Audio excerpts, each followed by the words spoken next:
Тези въпроси нямат правилни или погрешни отговори. Защото понякога отговорът е в това да зададеш правилните въпроси. 1. Ако не знаеш на колко години си, на колко щеше да бъдеш. 2. Кое е по-лошо, да се провалиш или никога да не опиташ? 3. Щом животът е толкова кратък, защо правим толкова много неща, които не харесваме, и харесваме толкова много неща, които не правим? 4. Когато всичко е речено и сторено, дали ще си казал повече, отколкото си направил? 5. Кое е нещото, което най-много би искал да промениш в света?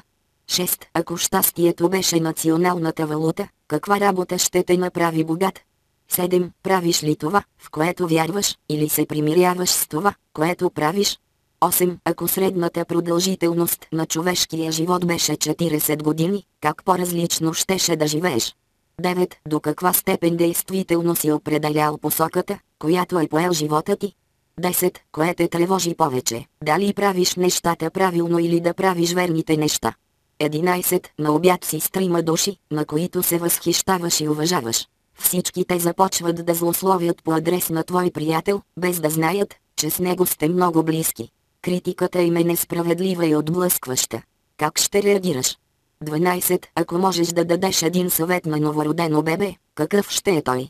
13. Би ли нарушил закона, за да спасиш обичан човек? 14. Смятал ли си някога за лудост нещо, което по-късно си признал за творчество? 15. Какво е това, което знаеш, че вършиш различно от повечето хора? 16. Защо нещата, които те правят щастлив, не правят всички хора щастливи? 17. Кое е нещото, което не си направил, а винаги си искал? Какво те спира? 18. Привързан ли си към нещо, от което трябва да се освободиш? 19. Ако трябва да живееш в друга страна, къде би отишъл и защо? 20. Натискаш ли копчето на асансьора повече от веднъж? Наистина ли мислиш, че така асансьорът ще дойде по-бързо? 21. Кое предпочиташ да бъдеш, измъчен гений или весел глупак? 22. Какво те прави това, което си? 23. Би ли си такъв приятел, какъвто самият ти искаш да имаш? 24. Кое е по-лошо, когато добър приятел се премести надалеч или когато загубиш връзка с добър приятел, който живее наблизо? 25. За какво си най-благодарен? 26. Би ли предпочел да изгубиш всичките си стари спомени, или никога повече да не можеш да създаваш нови? 27. Възможно ли е да знаеш истината, ако първо не си я поставил под въпрос? 28. Сбъдва ли се изобщо най-големият ти страх? 29. Спомняш ли си онзи път преди 5 години, когато беше толкова разстроен? Има ли значение това сега? 30. Кой е най-скъпият ти спомен от детството? Какво го прави толкова специален? 31. Кога в близкото минало си се почувствал най-вдъхновен и жив? 32. Ако не сега, тогава кога? 33. Ако все още не си го постигнал, какво има да губиш? 34. Бил ли си с някого, с когото не сте си казали нищо, но на раздяла се чувстваш сякаш сте имали най-хубавия разговор? 35. Защо религии, които подкрепят любовта, водят до толкова много войни? 36. Възможно ли е, без да се съмняваш, да кажеш кое е добро и зло?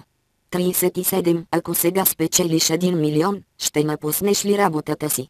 38. Предпочиташ ли да имаш по-малко работа за вършене, или да имаш повече работа, която наистина обичаш да вършиш?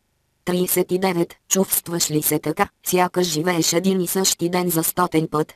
40. Кога за последно си вървял в пълен мрак, осветяван само от мекия блясък на идея, в която силно вярваш?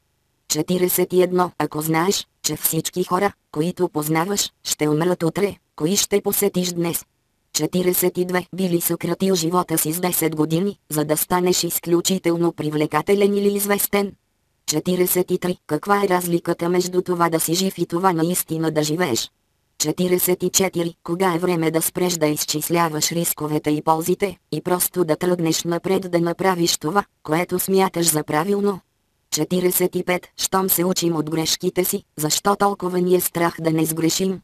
46. Какво би правил различно, ако знаеше, че никой няма да те съди? 47. Кога за последно обърна внимание на шума от собственото си дишане? 48. Какво обичаш? Изразявал ли си го открито наскоро в действията си? 49. След 5 години ще си спомняш ли какво направи вчера? А миналия ден? По-миналия? 50. Решенията се взимат в момента. Въпросът е, взимаш ли ги сам за себе си, или оставяш другите да решават вместо теб?